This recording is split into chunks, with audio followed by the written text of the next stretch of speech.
I'm Lisa Welsh, and I was the Communications Manager for WAS 2021. And today I'm delighted to introduce you to Onika Henry, and she's going to be sharing a little about the presentation that she gave at the Congress. Welcome, Onika. It is so great to have you here.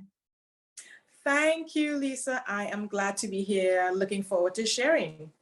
Fantastic. So you are all the way in Tobago this morning.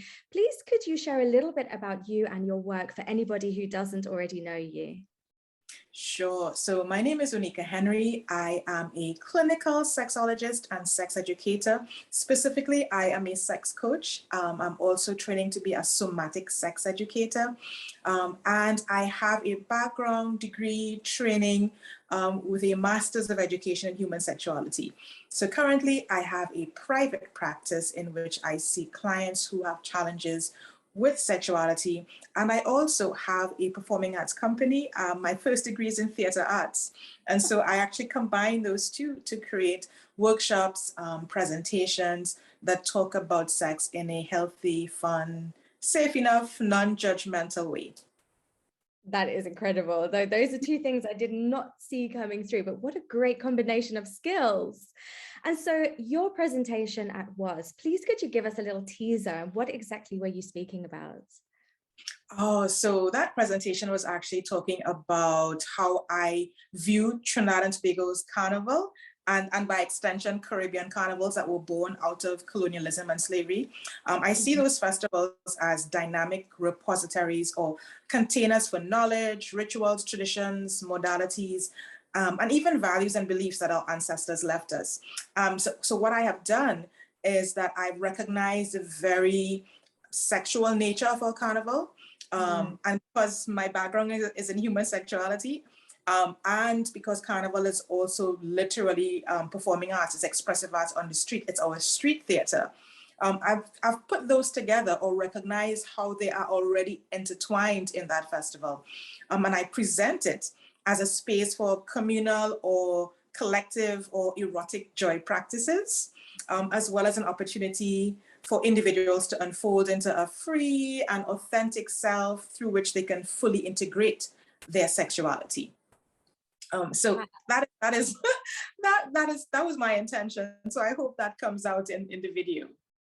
Fantastic. And I can just see how your unique perspective, you were able to see through the carnival, through the colors and the huge costumes to actually the nitty gritty of what is happening underneath on a psychological level. This sounds like a must watch presentation. Well, must watch, yes, if you are particularly interested in looking at how the expressive and creative arts can be used as an educational tool or a therapeutic intervention, because that's one way in which I present it. I feature Dr. Patty Britton's MEBS model and show how that model can be used and how you can combine that with a very mindful approach to Carnival, so that going through that Carnival process, you're preparing for it. I mean, behind those costumes, behind those characters with those costumes are often rituals and preparations and chants. And so I talk about the psychology of ritual and how that impacts persons when they're going through this Carnival process. Although Carnival is 2 full days on the street, the preparation starts months before. It starts the year before, you know, like probably August and September when the Carnival bans, they would promote and advertise what they're doing for next year's Carnival. And then people start prepping their bodies because, you know, it is non-stop movement and activity for several months until people get on the streets for those 2 days of Carnival Monday and Carnival Tuesday.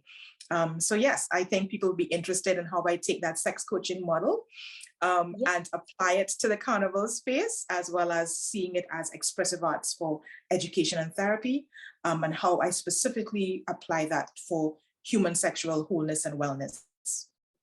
Goodness, now I know this is one I'm going to have to go and tune into. Onika, this sounds fascinating.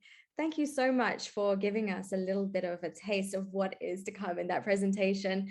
And I just want to remind everybody who registered for the Congress that you still have access to all of this good stuff until the end of the year. I know a lot of people were overwhelmed on the weekend, and so maybe you haven't logged back in. So go back into the Hoover platform, you can search for Onika and you can find her presentation there. You have until the end of December 2021. And if you did not sign up for WAS 2021 and you're feeling some regret, it is not too late. You can still sign up and get access to all of the Congress content. Now it is for only $50. So I'll share the link below. And Onika, if there is any links that you would like to share with us, I will also make sure I put them in the notes so that people can find everything there. Thank you so much for your time today. I really appreciate it. Thank you so much, Lisa, for having me.